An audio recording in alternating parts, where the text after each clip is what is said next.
दुर्गा सप्तशती अध्याय 2 में देवताओं के तेज से किस प्रकार देवी दुर्गा का प्रादुर्भाव हुआ अर्थात प्रकट हुई और उसके बाद देवी ने कैसे महिषासुर की सेना का वध किया, इसका वर्णन है।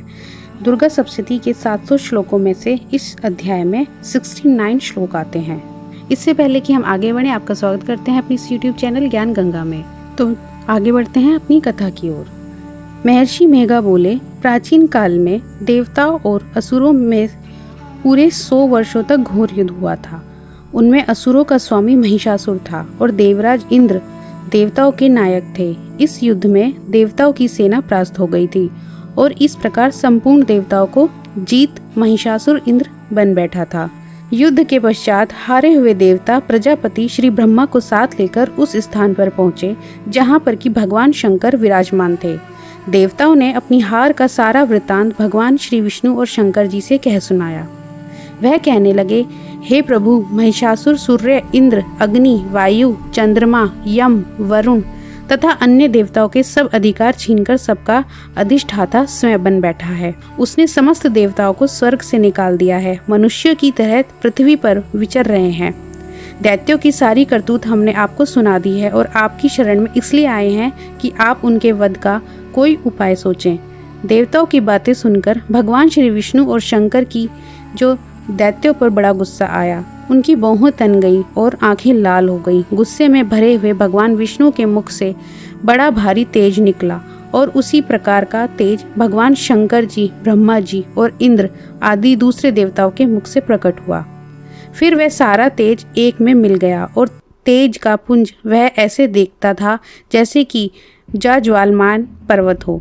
देवताओं ने देखा कि उस पर्वत की ज्वाला चारों ओर फैली हुई थी। देवताओं के शरीर से प्रकट हुई तेज की किसी अन्य तेज से तुलना नहीं हो सकती थी। एक स्थल पर इकट्ठा होने पर वह तेज एक देवी दुर्गा के रूप में परिवर्तित हो गया और अपने प्रकार से तीनों लोकों में व्याप्त जान पड़ा। वह भगवान शंकर जी का तेज था। उससे देवी का मुख प्रकट हुआ। यमराज के तेज से उसके सिर के बाल बने। भगवान विष्णु जी के तेज से उसकी भुजाएं बनी। चंद्रमा के तेज से दोनों स्तन और इंद्र के तेज से जंघा और पिंडली तथा पृथ्वी के तेज से नितंब भाग बना। ब्रह्मा के तेज से दोनों चरण और सूर्य के तेज से उसकी उंगलियां पैदा हुई और वसुओं के तेज से हाथों की उंगलियां एवं कुबेर के तेज से नासिक बनी। प्रजापति के तेज से उसके दांत और अग्नि के तेज से उसके नेत्र बने। संध्या के तेज से उसकी भौहें और वायु के तेज से उसके कान प्रकट हुए थे। इस प्रकार उस देवी का प्रादुर्भाव हुआ था।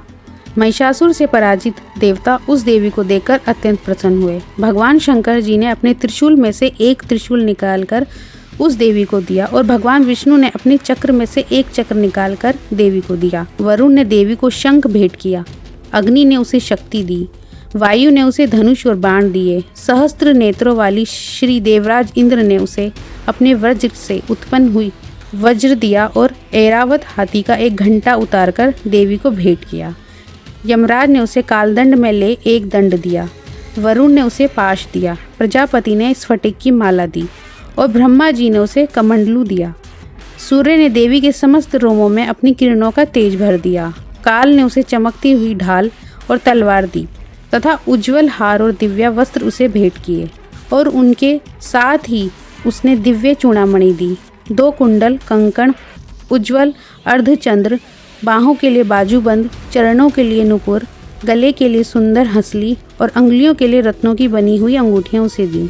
विश्वकर्मा ने उनको फरसा दिया और उसके साथ ही कई प्रकार के अस्त्र और अवैध कवच दिए और इसके अतिरिक्त उसने उसे कभी ना लहाने वाले सुंदर कमलों की मालाएं भेंट की। समुद्र ने सुंदर कमल का फूल भेंट किया। हिमालय ने सवारी के लिए सिंह और तरह तरह के रत्न देवी को भेंट किए। यक्षराज कुबेर ने मधु से भरा हुआ पात्र और शेषनाग ने उन्हें बहुमूल्य मणियों से विभूषित नागहार भेंट किया। इसी तरह दूसरे देवताओं ने भी उसे आभूषण और अस्त्र देकर उनका सम्मान किया। इसके पश्चात देवी ने उच्च स्वर से गर्जना की। इसके इस भयंकर नाद से आकाश गूंज उठा। देवी का वह उच्च स्वर से किया हुआ सिंहनाद समा न सका। आकाश उनके सामने छोटा प्रतीत होने लगा। उससे बड़े जोर की प्रतिध्वनि हुई जिससे समस्त विश्व में हलचल मच गई और समुद्र कांप उठे। पृथ्वी डोलने लगी और सबके सब पर्वत हिलने लगे। देवताओं ने उस समय प्रसन्न हो सिंह वाहिनी जगतमयी देवी ने कहा, देवी तुम्हारी जय हो। इसके साथ महर्षि ने भक्ति भाव से विनम्र होकर उनकी स्तुति की। संपूर्ण त्रिलोकी को शोक मग्न देखकर दैत्यगण अपनी सेनाओं को साथ लेकर और हथियार आदि सजाकर उठ खड़े हुए। महिषासुर के क्रोध की कोई सीमा नहीं थी। उसने क्रोध में भरकर कहा, यह सब क्या उत्पात है।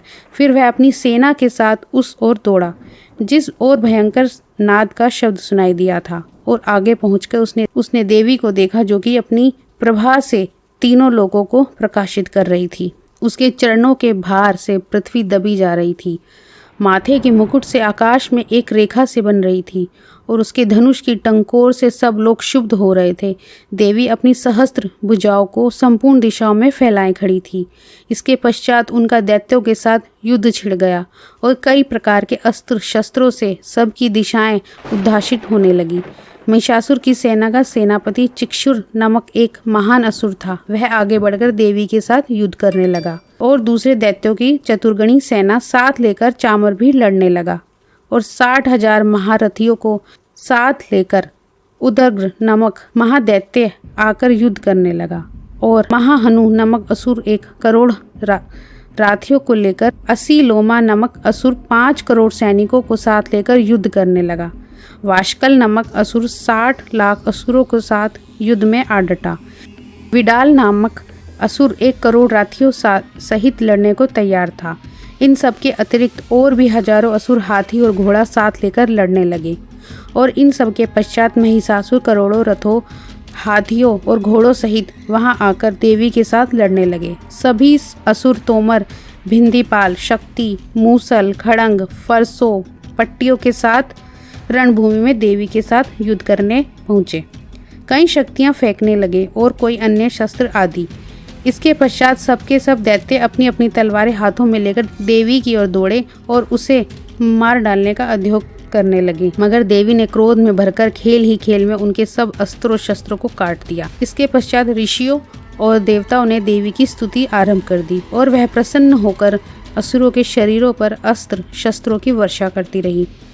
देवी का वाहन भी क्रोध में भरकर दैत्य सेना विचारने लगा, जैसे कि वन में दावानल फैल रहा हो। युद्ध करती हुई देवी ने क्रोध में भर जितने श्वसों को छोड़ा वह तुरंत ही सैकड़ों हजारों गणों के रूप में परिवर्तित हो गए। फरसे, भिंद्रीपाल, खड़ग इत्यादि अस्त्रों के साथ दैत्यों से युद्ध करने लगे। देवी की शक्ति से बड़े हुए वह गण दैत्यों का नाश करते हुए ढोल, शंख व मृदंग आदि बजा रहे थे। तदंतर देवी ने त्रिशूल, गदा, शक्ति, खड़ंग इत्यादि से सहस्त्रों असुरों को मार डाला। कितनों को घंटे की भयंकर आवाज से ही यमलोक पहुंचा दिया। कितनों ही असुरों को अपने पास में बांधकर पृथ्वी पर घसीटा। कितनों को अपनी तलवार से टुकड़े टुकड़े कर दिए और कितनों को गदा की चोट से धरती पर सुला दिया। कई दैत्य मूसल की मार से घायल होकर रक्त वमन करने लगे और कई शूल से छाती फट जाने के कारण पृथ्वी पर लेट गए और कितनों की बाण वर्षा से कमर टूट गई। देवताओं को पीड़ा देने वाले दैत्य काट काट कर मरने लगे। कितनों की बाहें अलग हो गईं, कितनों की ग्रीवाएं कट गईं, कितनों के सिर कटकर भूमि पर लुढ़क गए, कितनों के शरीर बीच में से कट गए और कितनों की जंघाएं कट गईं और वह पृथ्वी पर गिर पड़े। कितने ही सिरों व पैरों के कटने पर भी भूमि पर उससे उठ खड़े हुए थे और शस्त्रों को हाथ में लेकर देवी से लड़ने लगे और कई दैत्यगण भूमि में बाजों की ध्वनियों के साथ नाच रहे थे। कई असुर जिनके सिर कट चुके थे बिना सिर धड़ से ही हाथ में शस्त्र लिए हुए लड़ रहे थे। दैत्य रह रहकर ठहरो ठहरो कहते हुए देवी को युद्ध के लिए ललकार रहे थे।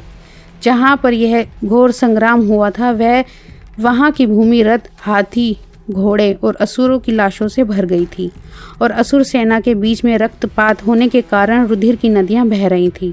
और इस तरह देवी ने असुरों की विशाल सेना को क्षण भर में इस तरह से नष्ट कर डाला जैसे तृण काष्ठ के बड़े समूह को अग्नि नष्ट कर डालती है। और देवी को सिंह भी गर्दन के बालों का हिलता हुआ और बड़ा शब्द करता हुआ असुरों के शरीरों से मानो उनके प्राणों को खोज रहा था। वहाँ देवी ने गणों ने जब दैत्य के साथ युद्ध किया तो देवताओं प्रसन्न होकर आकाश से उन पर पुष्प की वर्षा करने लगे। तो ये था दुर्गा सप्तशती का अध्याय 2। तो ये आपको कैसा लगा कमेंट करके जरूर बताइएगा। धन्यवाद।